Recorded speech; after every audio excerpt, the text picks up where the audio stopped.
I've had many leading experts on this show, including Matthew Walker, and they've all said the same thing about sleep. They've said it's the biggest positive investment you can make in your own performance. You can have the best strategy in the world, but if you're consistently tired, poor decision-making will follow and eventually cause other things to fail in your life. So if you're looking to optimize your recovery, you should start looking at what you're sleeping on. Our sponsor, Helix, makes high-quality mattresses tailored to your body. It doesn't matter if you run hot, sleep on your side, or need something firm. Helix has a mattress for you. And I asked them recently to send one to a member of my team, and Juan received it. And we travel a lot, so when he's home, quality sleep really matters. And he told me he's getting the best sleep of his life.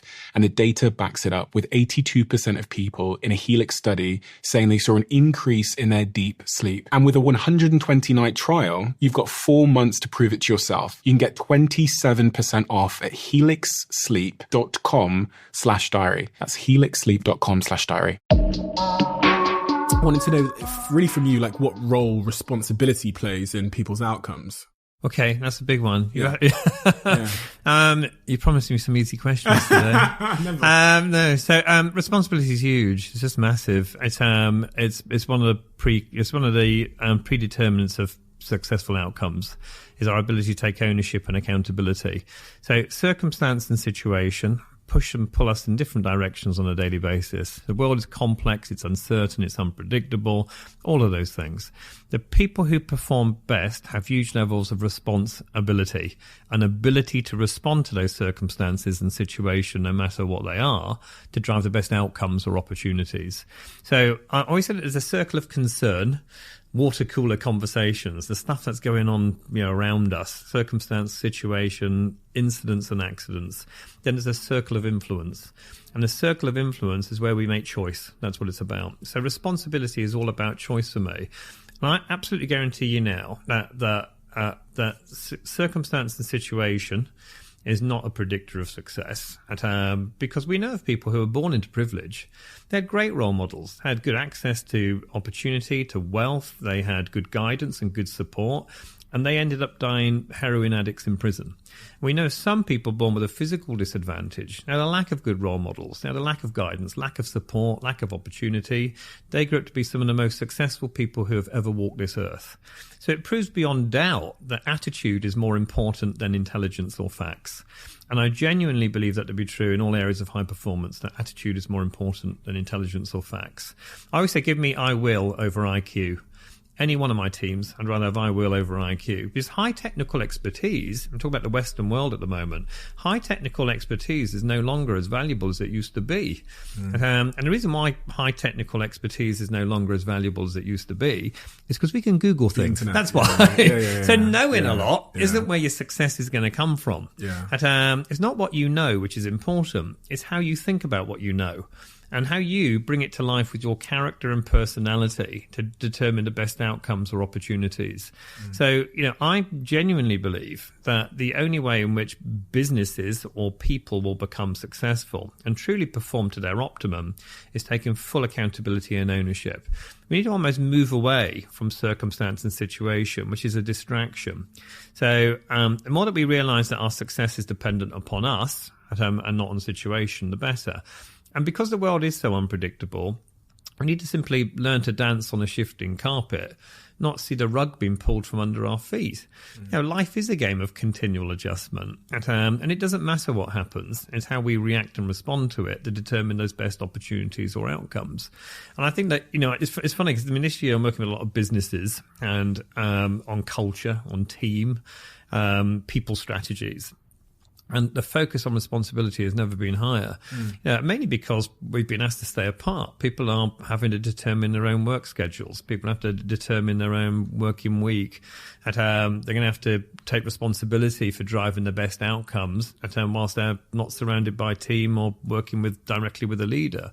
So there's been a greater call for responsibility. I wonder whether, in answer to your question, and I don't know the answer to this, I wonder whether we'll see a better shift or greater shift towards more responsibility in the Western world.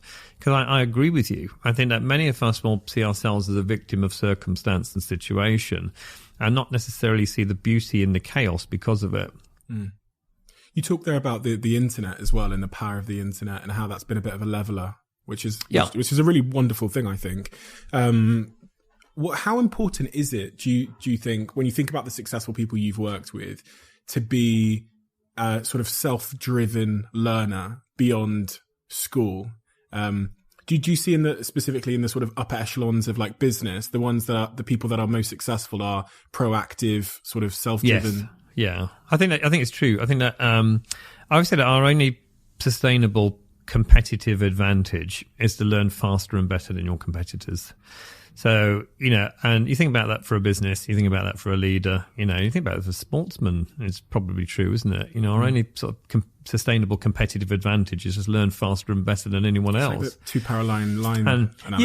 Yeah. And I think that, how can we learn faster and better? Yeah, if we're not proactive, lifelong learners. And so, and I think that, learning isn't necessarily about being taught. We don't necessarily need teachers. It's a strive for greater curiosity. I think curiosity is worth more than creativity at the moment, but it's a strive for greater curiosity. It's a matter of being open-minded. It's a matter of being agile in our thinking so we can deploy resource to opportunity as it becomes visible. It's about self-discovery. So it's about a variety of things which are based not necessarily upon traditional learning, but more in the way in which we can open our mind up to experimentation and feedback, and understanding ourselves differently. And I think the best leaders, have this ability to, reimagine, repurpose, reinvent. I don't think they're beholden to a particular or wedded to a particular mindset. But that's, for a lot of people, that's terrifying. The thought of experimentation and being agile and reinvention. I've seen that in my own business. I've seen over the years, I was known as being the guy that would walk in. I think a lot of business leaders are walking in the morning and be like, we're going in a different direction. Everyone come in this room. We're going to launch this part of our business and we're going to experiment. And I would often say to our team that experimentation is like at the heart of all of our strategy. It's like why, especially as a social media company where our platforms, social media changes every day. There's new updates pushed by Facebook and Instagram every day. So our company slogan was keeping brands at the forefront of what's possible, which meant that we had to be agile. But I'd often see people in my organization that were really against change, fearful of it. They would they would resist it. Yeah. And I wonder I always wondered why it was. Some of them had levels of imposter syndrome. So they were just trying to get a hang of the role they were in and not do more. They were already, conscious, but I wonder what your thoughts were on that. I think people don't like change because they don't know what it results in. I think that's one of the things. But so let's take moving your desk. Yeah. So someone sat at a desk for 10 years in a particular office and you said, you know what, you need to move down the corridor. We're going to make a move. Then people won't like that in the slightest. Right. If you said to them that, you need to move down the corridor, we really appreciate the move. We're going to give you £1 million at the end of the year because of it. Yeah. They'll be trotting off with their potted plant in hand. I can guarantee it. Yeah. So I think that because people don't necessarily know what it results in, why should we invest in doing something different, which is uncomfortable because it goes against our mental tram lines, our habitual thinking. So now you're asking me to compromise my patterns and I don't know what for. I don't know what's going to result in. It could be good, it could be bad. So therefore, I'm not sure I want to go to the trouble of investing in this change when I haven't determined the result of it. As human beings, we like patterns. That's good and it's bad. And it works in our favour sometimes it doesn't. So we like patterns, and so we like consistency, and we compartmentalise. And I get a viewpoint on the world. And in fact, if you look at the office is a good example. The office is a great example of keeping people in patterns. You've got your phone on your desk here, you've got your computer there, come in at a certain time, work in a certain way, take your lunch at a certain time. So we're conditioned to work in a way which is reflective of the consistency, which takes out variance in business. Oh, yeah. So you think that management has been around for about 100 years. And the reason why management's been around for about 100 years is to reduce variance, because then you can scale. So businesses got bigger, a lot bigger 100 years ago, because of the ability to keep people habitual.